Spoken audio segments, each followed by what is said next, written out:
No white person going to brainwash me. This gallery is in itself a work of art. I'm surprised at how many people have a car, they won't let their wives drive it. I sort of realised there aren't any people of colour in those departments.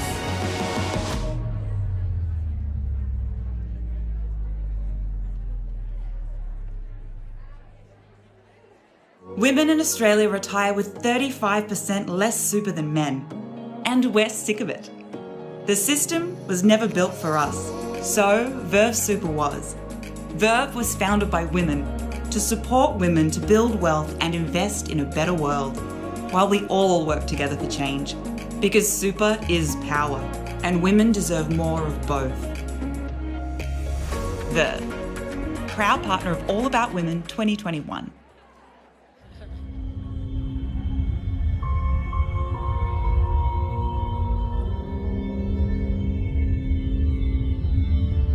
Warami, Walama Bamai, Jubagali, Nora Gadigal Mujin, Gurgawiri Galgala Gui, Yaguna, Bariala, Banga Bujari Gunyalum Yalum. The Sydney Opera House acknowledges the lands of the Gadigal, and we welcome you to Jubagali, now known as Bennelong Point. The Sydney Opera House honours our First Nations by fostering a shared sense of belonging for all Australians. And we pay our deep respects to the Gadigal people, traditional custodians of Jubagali. Welcome to the Sydney Opera House and enjoy the show.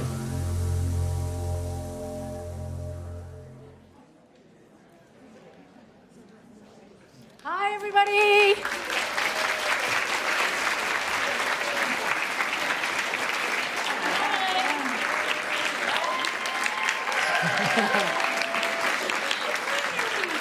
Hello, welcome to this sold-out session of the All About Women Festival. I know it doesn't look sold out, but this is COVID sold out, so congratulations on getting a ticket. And can we have a big warm welcome to our speakers today?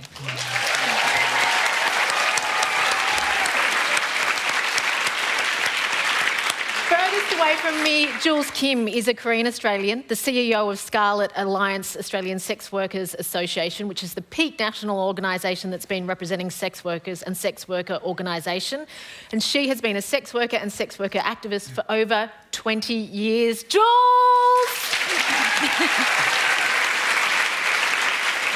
In the middle, Tilly Lawless is a queer Sydney-based sex worker who is passionate about horses, sex worker rights and feminism. She uses Instagram to speak about personal experiences within the sex industry, which you can follow, Tilly_Lawless, and her debut novel, Nothing But My Body, is being released by Allen and Unwin in June. Tilly Lawless!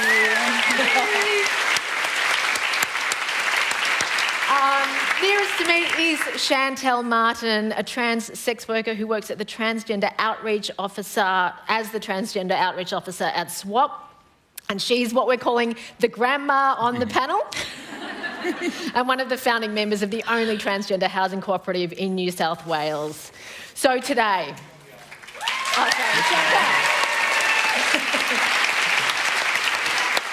And I'm Yumi. Thanks for joining us today. Today we're here to talk about the fraught relationship between sex workers and feminism. And what a great place to do it here at the Sydney Opera House, because it's such a mainstream arts organisation where we can work out how feminism fails the sex industry. Jules, can I put that question to you? How does feminism fail the sex industry?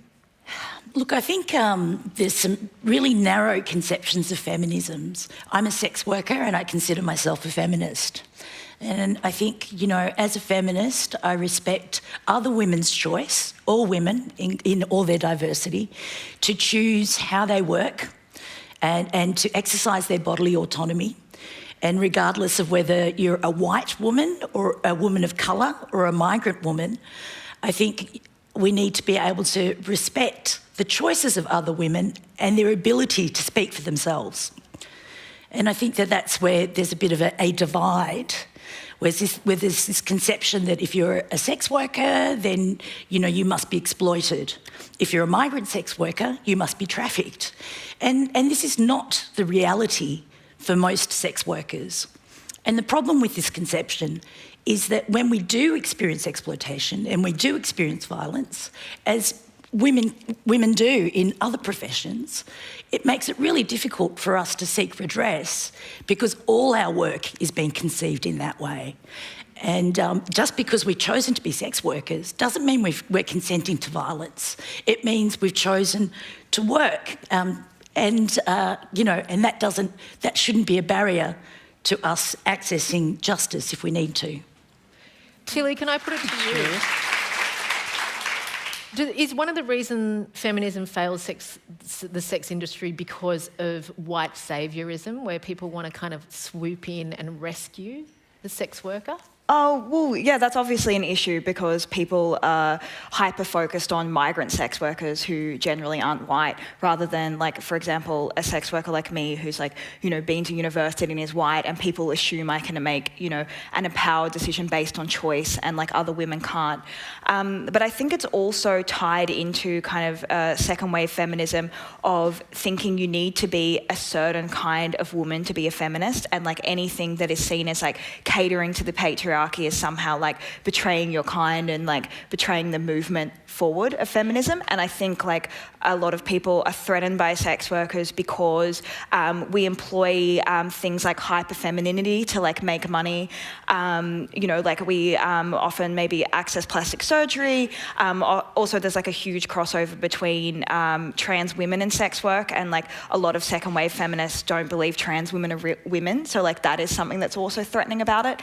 And I think also the fact that like sex work is something that often like middle class women and migrant women and black women and queer women and stuff use to climb the social ladder and like achieve financial stability is something that's really threatening to people. Yeah, because it just like sort of upsets that like hierarchy that we're meant to exist within. Yeah. Chantel, can I put it to you how feminism has failed you in your experience of the sex industry? Yeah, sure.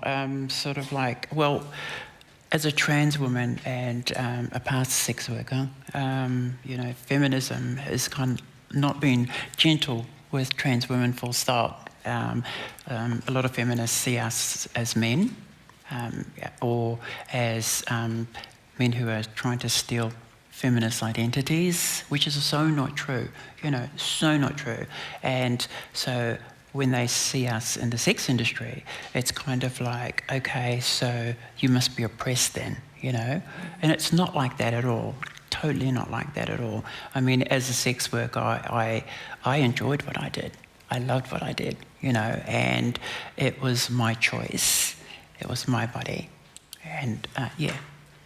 I want to talk about oppression and sex work, but I just wanted to tell the audience that if you've got a question for our panel, you're actually very welcome to ask a question. We're using Slido to collect anything that you want to ask for the Q&A portion of this talk. So if you're here in the venue or if you're watching from home, just open any browser that you use, go to sli.do and type in the event code All About Women, select the venue. So this is the Drama Theatre, and you'll be directed to the questions submission page. You can do it from here, you can do it from home, and you can also look at other questions others have asked and vote for them to be asked more, to be more likely to be asked. Sli.do, sli.do.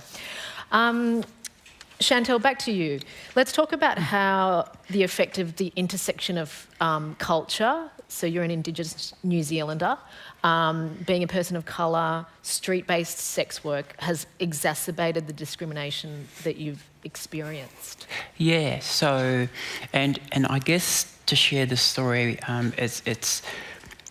it's really like coming from New Zealand, okay, and being a trans woman of colour and working in the industry, what I witnessed as a trans sex worker was the slight differences in discrimination and stigma, especially towards my other sisters here in Australia, the sister girls, and that, you know, where I was seen as okay, but my sister girls weren't, and so they experienced so much more discrimination and stigma than I did, and for me that was really sad. It was really saddening to see that happen and experience that on the street. I mean, an example was where one night I asked the sister to actually flag a taxi down, and she said, "Oh, they won't stop for me," you know. And I said, "Yeah, they will. Stop trying to get out of it," you know. And she said, "I'm telling you, sis, they're not." And I said, "Stand up and get a taxi." So I stood there, she stood up to flag the taxi down. It was coming out of the cross, it pulled over, and as soon as it saw her, it pulled away. Took off. And she goes, "See, I told you." And I said to her, "Just keep trying," because I didn't believe her. And then another 2 taxis came along, waited till she touched the door handle, and when she pulled the door open, it drove off. And that was unbelievable. So I went and stood out there, and 3 taxis pulled over. Mm. And yeah, and that is, yes. So that's the experience I've had. Tilly, you're about to go to a Mardi Gras party right after this panel. Yeah. That's why I'm dressed like this at the Opera House. Some of us are going to see other talks, but you're off to a party. Just speaking of Mardi Gras, queer rights intersecting with sex worker rights, how do those two overlap? Yeah, well, obviously, historically, like, I know, like, queer people are so much more accepted now than they used to be, but, like, historically, queer people were often shut out of normal jobs, and so sex work was a way queer people could access financial stability and also often didn't have to be hired in, like, the normal way. And it still is an industry that a lot of queer people enter, especially, like, black trans women, but also it is... It also, in the queer community generally, like, you see a lot more of acceptance of sex work than you see in the straight community. You know, like, for example, like, mixing with my gay guy friends, like, none of them have ever questioned me doing sex work. And, like, a lot of them have actually often informally kind of worked in sex work, you know, like a little bit of like a paid grind to date here and there. So it's kind of something that a lot of queer people have like dabbled in. And for me, the two are just, you know, like obviously now we see with like homonormativity, you know, where like queer people are trying to prove that we are valuable because like we're respectable people, you know, like we say like, oh, you know, I'm going to get married and I'm going to have 2 kids and I'm going to, you know, have a corporate job and pay tax and, you know, live in Paddington and drink champagne and that kind of thing. But like, and they're trying to kind of like push, you know, separate themselves from like the kind of rabble of sex work. But for me, it's really important to remember that the two communities are so intertwined. And if you know, like the Opera House is a arts institution that really openly supports queer people. And I think if they openly support queer people, you need to recognise that supporting queer rights is supporting sex worker rights. Yeah. Mm. Jules, I want to talk about oppression, and I want to know, you know, in your 20 years of experience, why does feminism have such a problem with sex work? That's a big question. Yeah. Look, you know, I think it comes from a lot of the times what I found that it does come from misconceptions. And sometimes, I've been speaking to people and they often think that they're helping these poor sex workers, particularly poor yellow sex workers or poor brown sex workers, and, that are caught in these really awful, desperate situations and need to be rescued.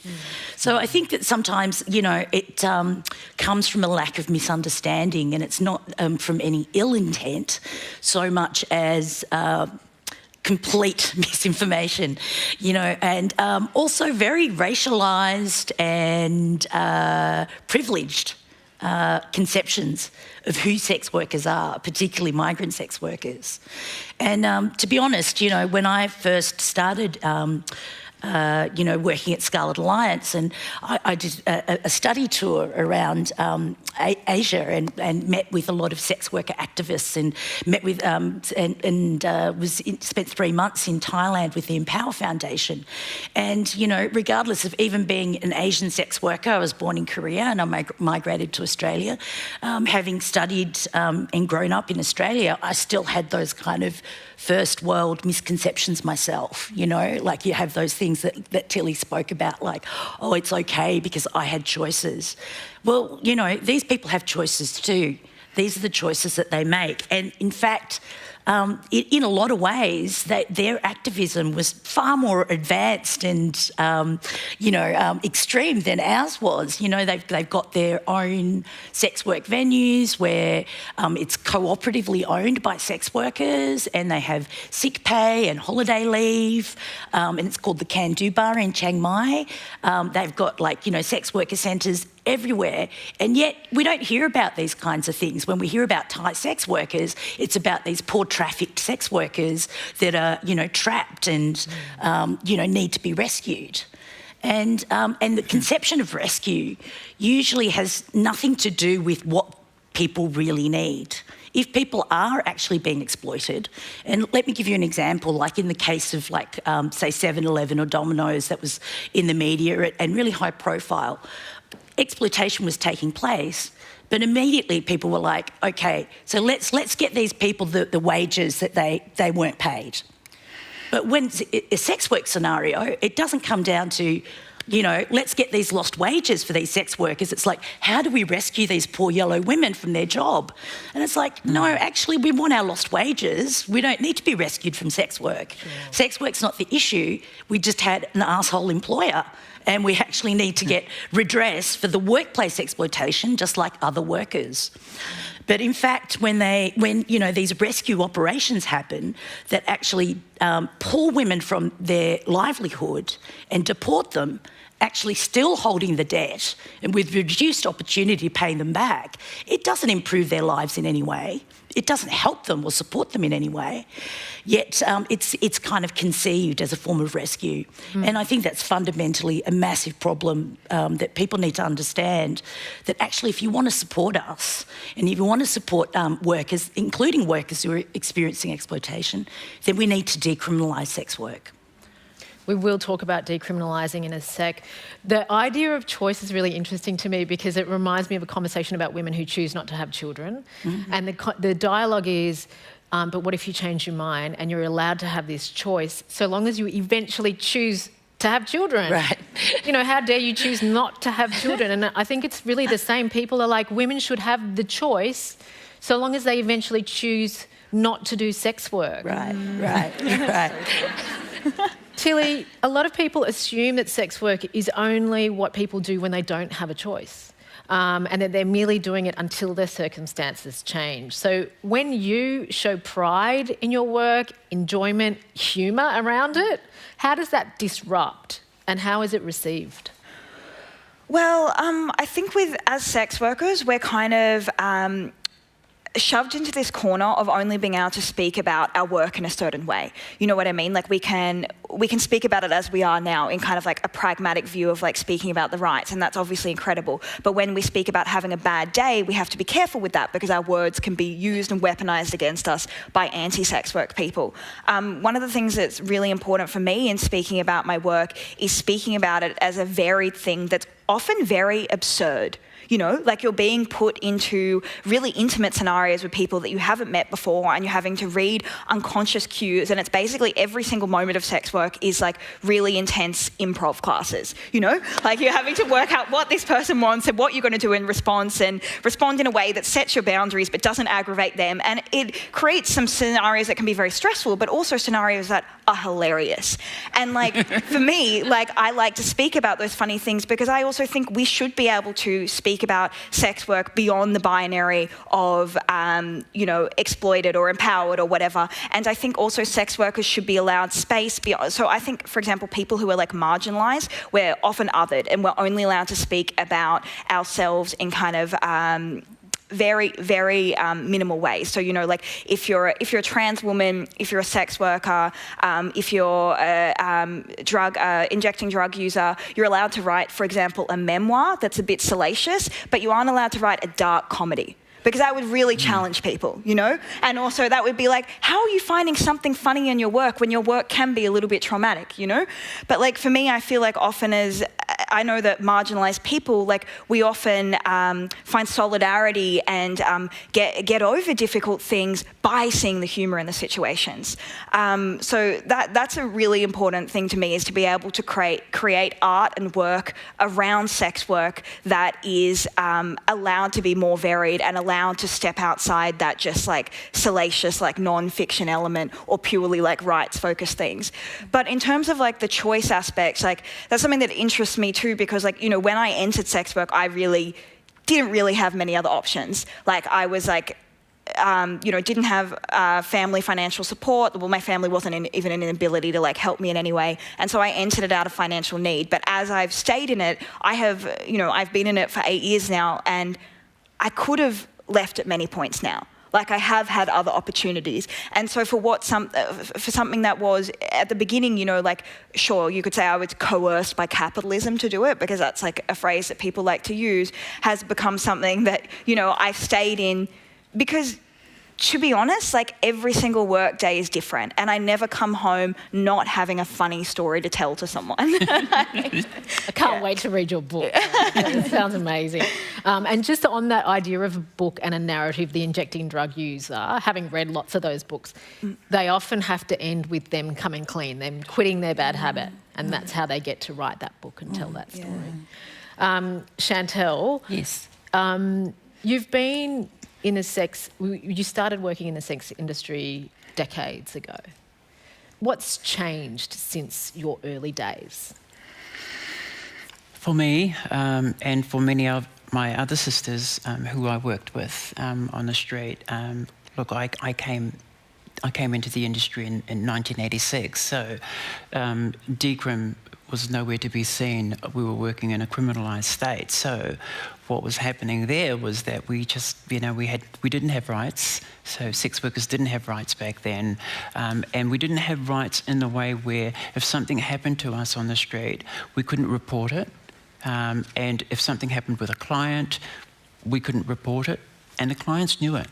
And the clients bloody knew it. So we had to come together, all sex workers had to come together on the street to protect ourselves. Now, in 1995, we had decrim, and that was brought around because of the Wood Royal Commission into the New South Wales police corruption. And the corruption was unbelievable back in the day. You know, we had brown paper bags with money hidden, tucked away and given to parlour owners so that they wouldn't get raided. And then we had trans workers that were pulled over, chucked into the paddy wagons, and our money was taken off us, and we'd be driven right out to Blacktown and dropped off in the hope that we would get bashed and left there to find our own way back into the city. So all of that stuff happened back then in a criminalised state. And then in 1995, we had the Wood Royal Commission, and then we had decrim come around. And for the trans workers anyway on the street, because we were so used to hearing the police go past on their paddy wagons right past us and say, "Evening, boys," and what we would do to come back, our comeback was, "Evening, girls," And so it kind of like, and what could you do? I mean, there was nothing we could do about it, you know. We couldn't report to them who were doing that to us. So it changed. There was a commander from King's Cross who actually came down, and he'd come down every Thursday nights and stand there and be there with us, introducing himself, which we found really, really strange, that this guy is standing there with all these bloody buttons on his shoulder. We knew he was important, but we were just thinking, what the fuck? You know? You know, I mean, you guys are coming down there throwing shit at us. Now we've got the big brass down here. So, but he made a big change for sex workers down there. He changed the way that his officers treated us. A couple of officers got caught actually calling us saying evening boys to us. They didn't see their commander standing tucked away behind us because he was talking to some workers. And as they drove past, they yelled out, "Evening boys," and we yelled back, "Evening girls." And then the commander stepped out of the shadows and went, "Stop." Reversed back. And he made them apologise to us and address us in the way that we should be addressed. Evening, ladies. So if one person can make a difference, the idea of making sex work criminalised seems to give impunity to abusers because they're keeping everybody undercover, but most of all sex workers. Were there a lot of conversations about the Christian Porter rape allegations among your co-workers? Which one of us are you addressing, or any of us? Tilly, would you like to? I mean, I actually haven't been at work in the last week because I was sick and then had thrush. So I don't know if my co-workers are speaking about it, but to be honest, most of the women I work with are South American migrants, and we don't generally talk politics in the room. Like, we're generally often talking about their children back home, and sometimes I'm helping with them with their English. Like, when I have worked in brothels where it's mainly like white Australian girls, like, we do talk politics, but the place I'm at now, I feel like we're generally just trying to have like a fun time and a giggle and escape from the, you know, the outside world. Yeah. Jules, is this the sort of thing that sticks in your mind? Well, look, you know, the example that Chantal gave about the experiences of sex workers, what people need to understand is that that's happening around Australia because sex work, to a large degree, is criminalised, and sex workers are targeted by the police. And this is still going on in Australia. And I think people sort of seem to think that, oh, well, for the most part, it's, you know, not illegal in Australia. And that's actually not the case. So there are actually active campaigns challenging criminalisation of sex work and the targeting by police, including in jurisdictions like Queensland and Victoria, where sex work is licensed. So that means it's actually still regulated by the police. And essentially what this means is that the majority of sex workers can't comply with the onerous conditions of licensing.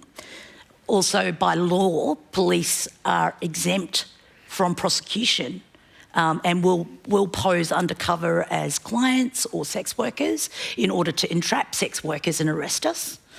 And this still goes on daily, and these abuses are being enacted against sex workers.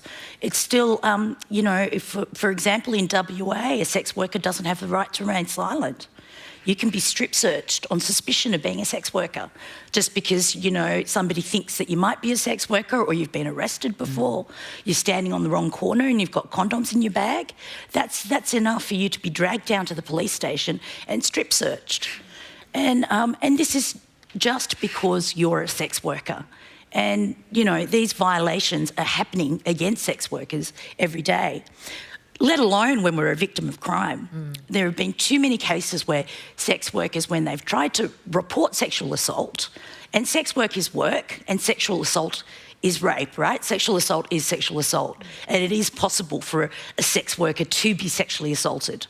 And when we try and report those crimes, particularly in jurisdictions where we're still criminalised. In fact, sometimes we can get arrested just for trying to report a crime against us. Or not believed, like, what did you expect? You're a sex worker, it's part of your job. And it's not. And, you know, I think there's kind of small examples of how sex worker organisations have built those bridges to kind of work with police. It's like a never-ending job, though. So, you know, it's a bit of potluck in terms of what police station you walk into, which police officer you talk to. So, you know, it makes it very, very difficult to seek redress. Even somewhere like New South Wales, where sex work is decriminalised, because those misconceptions and stigma and discrimination still run so deep, and you know, and unfortunately, very deep within the justice system. And Jules, I think also too that decrim did a lot of good for sex workers, but it didn't do any good for discrimination and stigma, you know, so... Yeah, unfortunately, sex workers still aren't covered by anti-discrimination protections in New South Wales, so that's still a massive gap. There is a bill before Parliament at the moment, and hopefully we will see that gap being bridged so that sex workers are able to seek redress for discrimination and vilification. Tilly, how does stigma and oppression play out in a sort of day-to-day life? Oh, I mean, there's sort of like logistical things of like, you know, like sex workers can't donate blood, like sex workers can't enter the United States. Like the United States actually has one of the strictest rules against prostitutes entering in the world. Like they don't allow you to enter if you've done prostitution any time in the last 10 years, like regardless of whether you're wanting to work there or not. Obviously it plays out against, you know, like as Jules said, the legal system's pretty rigged against sex workers. Like I've had friends lose custody of children because they've been a sex worker, you know, getting a rental, also transitioning, if you do want to leave sex work, transitioning into other work, like your our work isn't seen as legitimate work, so it's really hard to, you know, have our references from like a brothel manager like seen as something that, even though I'm pretty much a diplomat, like some of the things I've done, but other people don't see it that way. Yeah, so it comes lots of things like that, but then it also happens in like in more personal things. You know, it can be very hard to date as a sex worker, and I find I have sometimes settled for relationships, and I know other sex workers who have that particularly healthy relationships because you're just grateful to get anyone who will date you, because you're not seen as desirable in that kind of way, like not someone who wants to be brought home to parents, or maybe not someone, you know, maybe you're good enough to mess around with but not good enough to have children with, or like whatever. So it comes, you know, the stigma is something that you come up against every single day. And as Chantel was saying, like, it's not something, unfortunately, that legislation changes. Like, I think something like stigma is like much more cultural and deeply ingrained, and unfortunately can't be changed like that, like laws can. It often has to be changed generationally. So I think we will see the effect of the work we're doing now in our children's children, you know? And it's like, so it's a very long game. Yeah. Can you see any change within like the work that you do, Tilly, like with... Oh, yeah, no, totally. I see a difference from when I started 8 years ago. Like when I started, like you know, none of my friends knew what I was doing. I was like deeply ashamed of it. Now, like there's like, I can mention that I'm a sex worker to people and they're like, oh, cool. You know, like they're like completely unfazed. But I mean, I will say that's in Australia. And also that's in Australia amongst left-wing people in a pretty like fairly like queer sort of like feminist bubble. When I have travelled overseas, if I say what I do, people are really, really confronted. I think Australia has like quite a unique culture, both because of the laws in some of our states and also which has allowed sex workers to be more visible than in other countries, and that has like fostered a dialogue and a culture that is far more welcoming of sex workers than a lot of other places are. Yeah. Chantel, does that reflect your experience? Did you have friends outside of sex work that you could be frank with about what you did for a living? Not really, but not that I gave a damn. I mean, I think as a sex worker, I think I was just out there and proud of it. So if my friends couldn't handle it, well, they weren't meant to be with me. Yeah. Yeah. Jules, culturally, is this something that you could say, for instance, raise with your family? Yeah, eventually I did. It's disclosure. There's real reasons as to why people might choose not to disclose their work, and actually really think about that. And of course, because of the stigma and discrimination. But, I did. The sky didn't fall down. It's a very core part of who I am. It still is. I have a partner that I've been with for a very, very long time. And, I think many sex workers do have relationships, believe it or not, and have healthy relationships. And it doesn't mean just because we are sex workers that we're incapable of doing that. I just wanted to say as well, though, I think... despite law reform not actually changing those perceptions, it is integral to improving conditions. And as, Chantal spoke about, when sex work did become decriminalised, successive government reviews and the experiences of sex workers in New South Wales have shown that it improved our access to work health and safety. It improved our ability to, report crimes. If we didn't like our workplaces, we could go and work somewhere else. It does make a difference, but it does require also there's still issues because we don't have a standard model of decriminalisation around Australia. It's only in 2 states at the moment, and so it's still very patchy, and the stigma and discrimination needs to be constantly challenged. And that means it needs to be constantly challenged by all of us, not just sex workers, by calling it out as unacceptable when you hear it, not just kind of casually making it another whorephobic comment as a joke, as a butt of a joke. It requires everyone to kind of realise that it's unacceptable and to call it out when they hear it. We've got some questions here, and if you'd like to ask a question, we're using Slido, sli.do. Just Google that on whatever browser you use. The event code is All About Women, and the theatre we're in is the Drama Theatre. These are probably 2 questions directed at you, Jules. How can we find the balance between accepting sex work and acknowledging that some women are forced or coerced into a position of working in the industry? And from Rachel, I'm a social worker and sometimes suspect my client is being exploited. How do I do this without perpetuating the idea that all sex workers are exploited? Yeah, no, they're great questions. And certainly it's not a mutually exclusive proposition. Like all jobs, there are good workplaces and bad workplaces, good and bad bosses, and there are people that do experience exploitation. And this is why we say it's so important to have these enabling legal frameworks so that, that sex workers can report crimes against us, can seek retribution for bad workplace conditions. And I think that it's this kind of thinking that people have is like if somebody's being exploited in a sex work scenario, not actually looking at that scenario and saying, what does this person need? What are the support needs of this person? What is it that they're actually going through? Instead of, oh my God, all sex work is bad and everyone must get out of sex work and we need to rescue all sex workers. It's a massive leap between this crime that's been committed here and this perception that all of sex work is problematic. So I think, my advice is listen to your client, ask them what they need. Don't make an assumption because they're a sex worker and they're having a bad day or, that they're experiencing something. Actually ask them if you're worried. Actually ask them what's going on. Ask them if they need support. People know, I think they are actually best placed to tell you what they need. And also, if you, I would encourage you to reach out to your local sex worker organisation as well.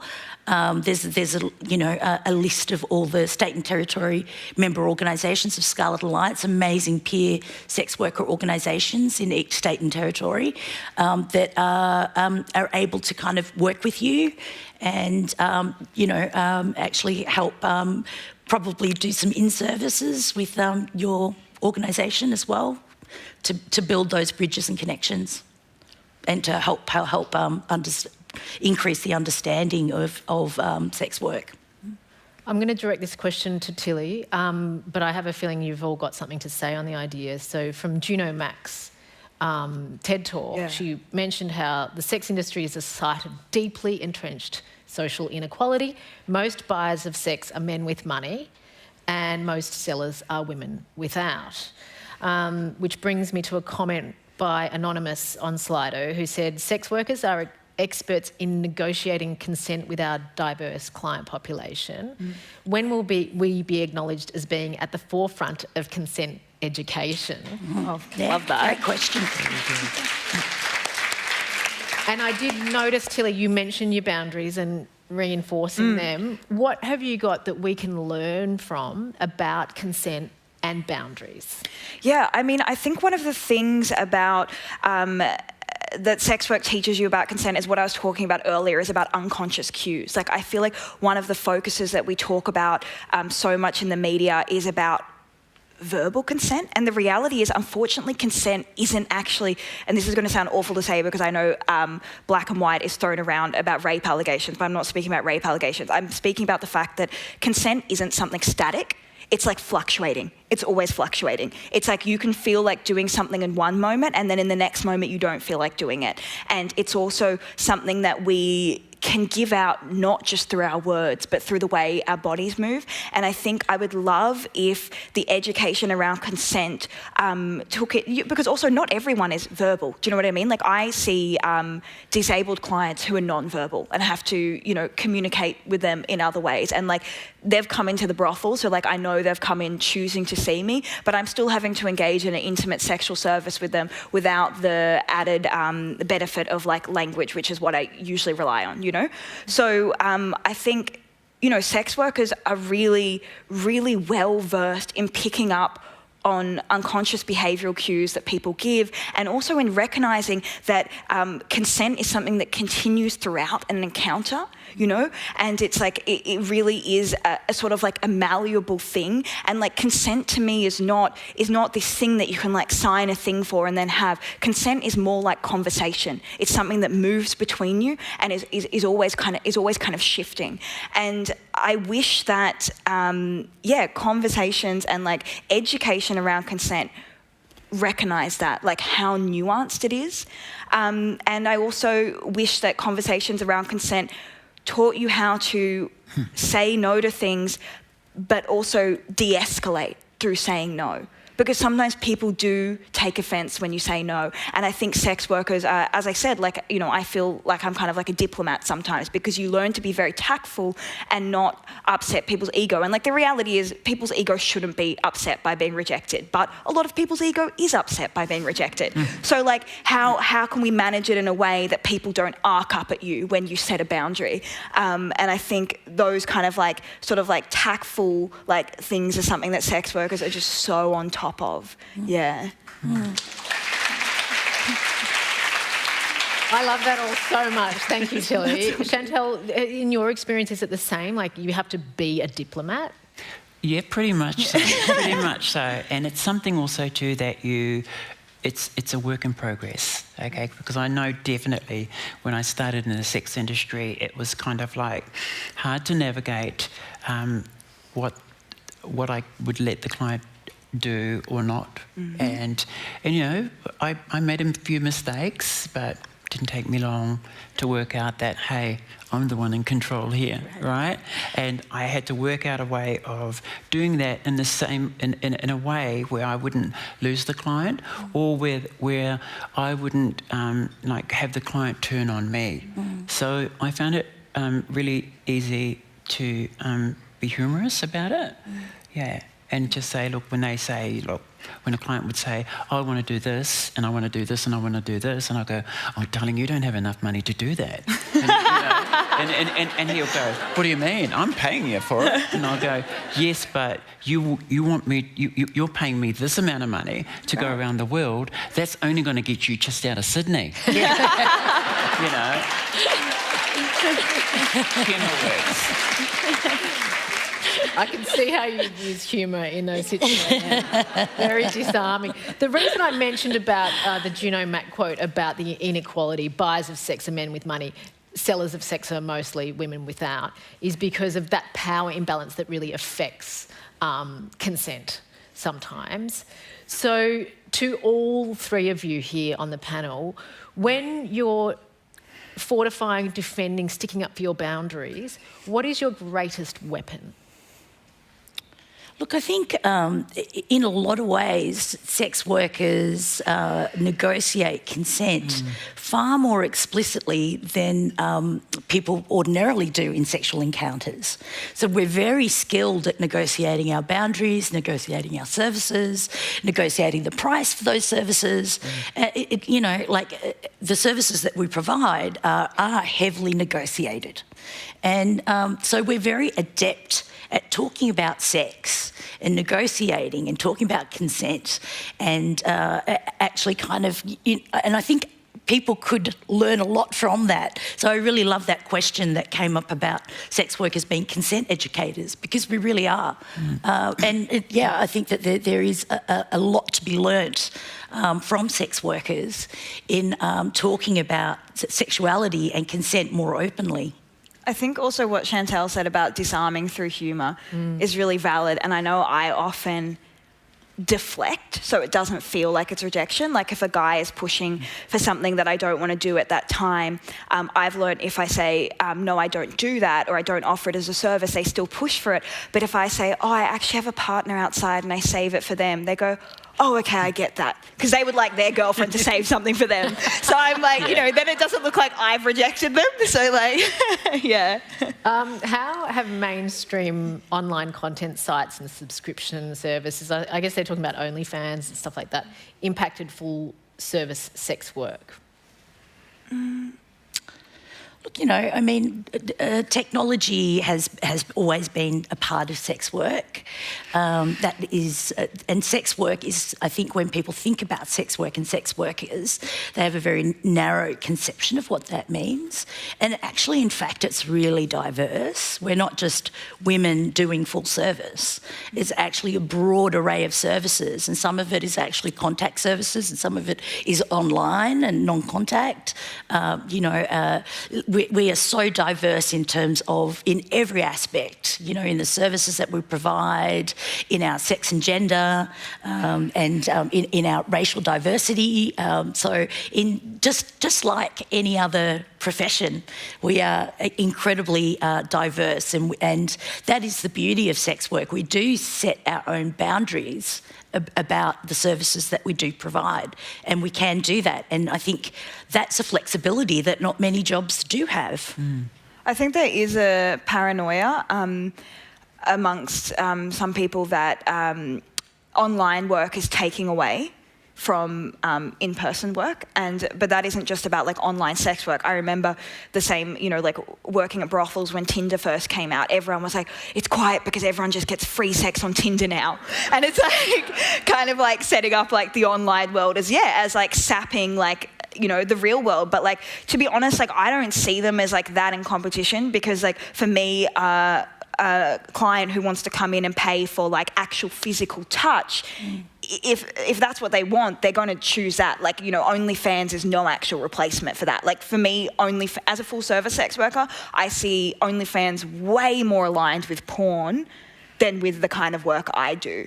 And I mean, one of the things I do want to say about OnlyFans, because I feel like so many people don't realise this, is like, you know, OnlyFans obviously is, you know, has sex workers working on it, but OnlyFans as a platform is anti-sex work, so anti-full service sex work. So if they find out that you sell in-person sex work, like not even on the platform, just in your life outside of OnlyFans, they will delete your account.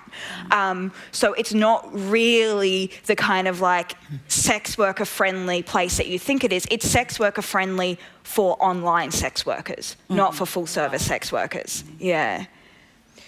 So it's more dangerous. No, it's not that it's more dangerous. It's just that your account can be deleted at any point and you have your earnings taken off you.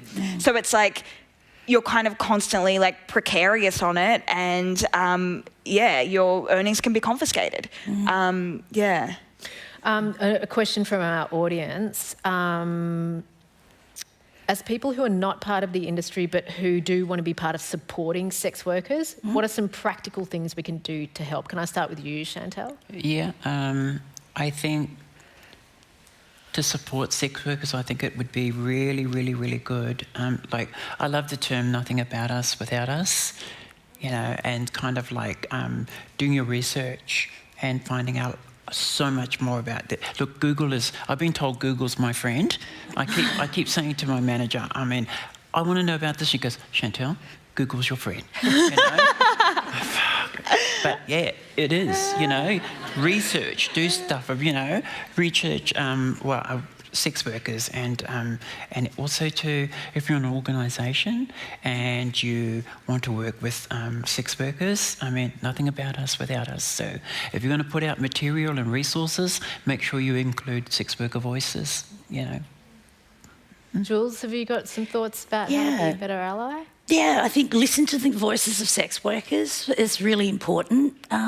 Also, you know, there's active law reform campaigns happening all around Australia to support positive law reform that's led by sex workers. I think sometimes, as we spoke about, there can be these laws that are supposedly for our own good but have not bothered to actually listen to sex workers or to consult sex workers, and in fact are quite harmful in reality. So it's really important that those law reform campaigns actually involve sex workers and are led by sex workers. We saw a really great positive example of that when sex work was decriminalised in NT last year, which was, amazing. But sadly, only the third place in the world to do so. And actually the first place where it actually legitimately did so, because in New Zealand, migrant sex workers are still criminalised, and in New South Wales, street-based sex workers are largely criminalised, except in certain areas. So, you know, there's still a lot of work to be done. So I think it's really to support sex workers, but also, as we said before, you know, when you read these things in the media, it actually feeds into these deeply held stereotypes that we have, and deeply held kind of racist and sexist and slut-shaming stereotypes that we all hold to some degree. So it's really important to unpack that and challenge it and to think about what's behind that. I mean, there's been so many cases where we've supported sex workers, like, let's say there's been two Asian sex workers that have been working together, but it's actually illegal to work together. And then you see it in the newspaper and it's like, brothel madam busted for prostitution ring, you know, and actually it was just two sex workers sharing a premises. But so often these things get blown out of proportion and you don't really hear the real story. So I think to kind of really question it and, listen to sex workers, support sex workers. Like being at an event like this today. Yeah. Tilly, have you got something to add to that idea about how to be better allies to sex workers? No, I think like a lot of what Jules was saying, like the practical things with like helping with campaigns and stuff, and then I think just like the everyday things of like calling out a friend if they say something really awful about sex workers. But nothing more. The law that Jules was talking about is from the Northern Territory, and it's a leading kind of piece of legislation that the rest of the world is kind of using as a model. Right. Very progressive sex work legislation. Okay, I love this question. It is going to all three of you, if you maybe take turns to answer. From Anonymous, what has been your favourite moment in your career? Oh my God. Wow. Wow. When sex work got decriminalised in NT last year. That was pretty good. I have three kind of like little things that come to mind. One of my favourite moments in my career was when I got booked by a pregnant woman because she'd never had sex with a woman before and she wanted to try it because like being pregnant made her horny, and like that was just, she was 7 months pregnant, and it was so hot, and it was also so special to be like paid for that, and I felt like I was just let into such an intimate like part of her life. Another really special moment was when I had a client who I'd been seeing for like 5 years after his divorce, and he broke up with me in like, he was like, I can't see you anymore. And the reason was because he'd started dating this Taiwanese migrant woman who was a sex worker, and he wanted to be like monogamous with her. And he was like to me, I never would have dated her if I hadn't spent these 5 years getting to know you, because like getting to know you and hearing you speak about your girlfriends and the people you're in love with, I was able to recognize that you can do this work and still have a functional and like loving relationship. And so he's like, that has allowed me to open up to the idea of dating a sex worker and also having her still work while I'm with her. And like they're now like having a baby together, and they have this whole life together. I'm like, wow, I changed 2 people's lives in that interaction. And it's just like, I'm like, wow, she's got the best partner because I trained him up. But like, anyway, so I really loved that. And another just like a funny moment, because like I was speaking about the absurdity of work, I had this client a few weeks back come into the brothel, and he's intellectually disabled client who comes in and sees me like fairly often, and he's really lovely. And I was like riding on top of him, and he goes, "You're so beautiful." And I was like, "Oh, thanks." And then he goes, "You look exactly like Robert De Niro with your mole." Huge compliment.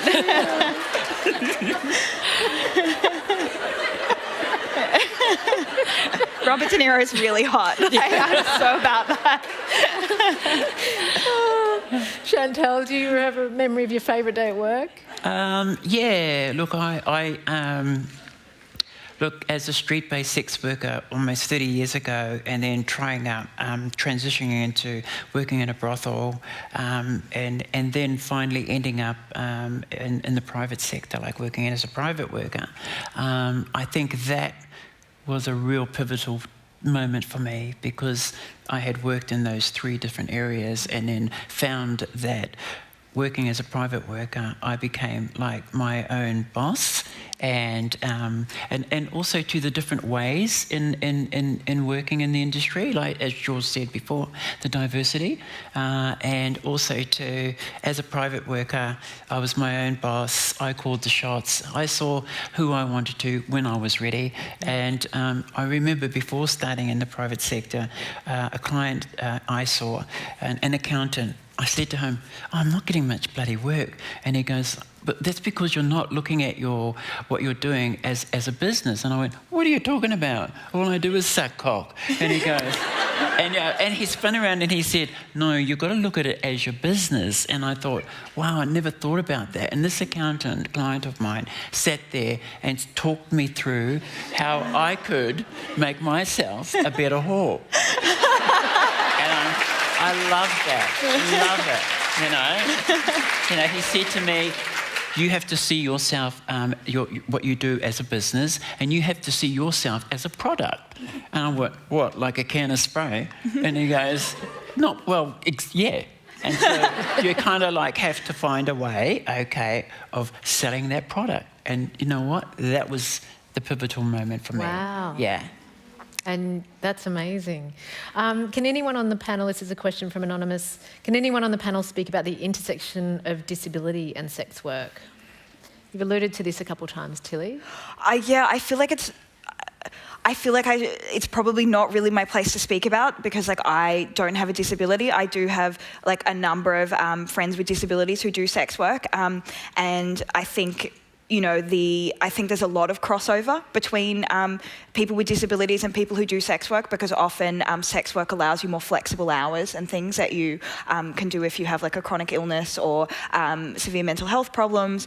I think also one of the other things about disabled clients is often disabled clients are weaponised as like kind of this tool to be like, you have to support sex work because like, oh, but what about, people with disabilities who can't have any other way to have sex? Like, of course you must be okay with them, seeing a sex worker. And I find that like a little bit of a problematic way to speak, because firstly it assumes that people with disabilities don't have sex outside of paid sex. And I also think if you're only accepting sex work under the thing of like of seeing clients as like pitiful. Do you know what I mean? Then you're not really accepting sex work, you know. But I feel like in general there are a number of sex workers with disabilities who speak about that intersection who'd be, you know, better placed to speak about it than me. Did you guys want to say anything? No, I mean, I think that there is, it is important though. There are some great organisations that are working with sex workers and people with disabilities, such as Touching Base, and connecting sex workers and training service providers as well. So if people are interested in finding out more, there's also a great film called Scarlet Road, which is a sex worker, Rachel Watton, who specialises in seeing clients with disabilities. And I'd really highly recommend you watch it if you haven't seen it already. Speaking of films, how much does Pretty Woman have to apologise? Just sort of setting that narrative of the woman who's to be rescued. I mean, I still love it. Really? Yeah, I mean, I love Julia Roberts, but the reality is there's no way she'd be a street-based sex worker. Someone would have scouted her for modelling. Like, she's so hot. That's the first wrong premise with the film. Like, I mean, that's just Hollywood, right? Yeah, no, that's totally Hollywood. Probably. I've never watched it. Oh, really? No. Good for you. What are the internalised misconceptions you've had to overcome about sex workers yourselves?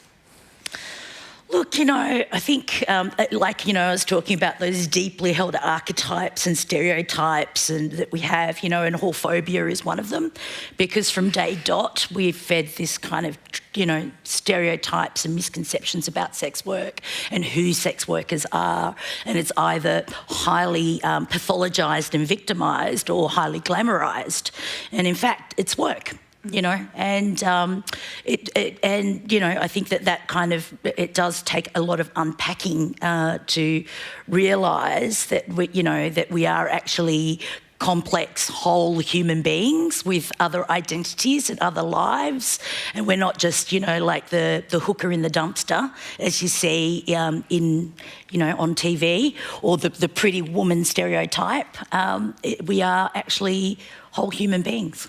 I think something that I had internalised that took me a while was I thought there was something wrong with orgasming with a client, because I thought that my work was unreal and performance-based, and if it crossed over into the remotely real, it took away from the real sex I was having in my private life. So I used to feel like a lot of weird shame and discomfort if I came with a client, and like the reality is, like, sometimes your body just actually orgasms against your will, and I often find the clients I'm most revolted by I orgasm with the easiest, which is like so annoying, but like, so that's like taken me like a long time to reconcile, to be like, oh, I can sometimes enjoy it with someone who I actually hate and find really festive, and that's like okay.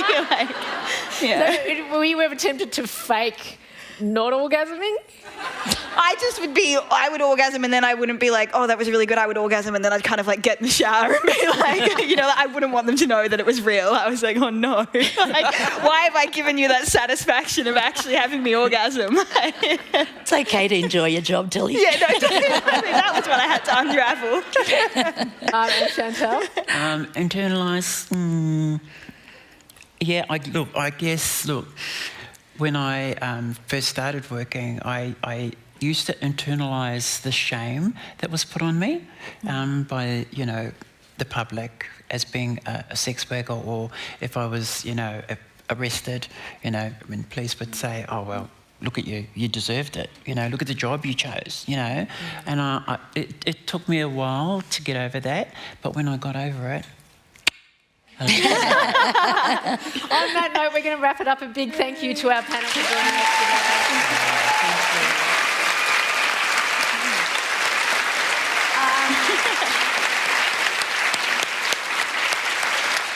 A huge thank you to Gala Vanting, a Melbourne-based activist who put together this panel and did a great job. To the All About Women Festival for having and hosting this panel, and to our audience who I think have taken something and are going to go home changed people from hearing all this amazing stuff. Please thank one more time Jules Kim. Tilly Wallace and Chantal Martin.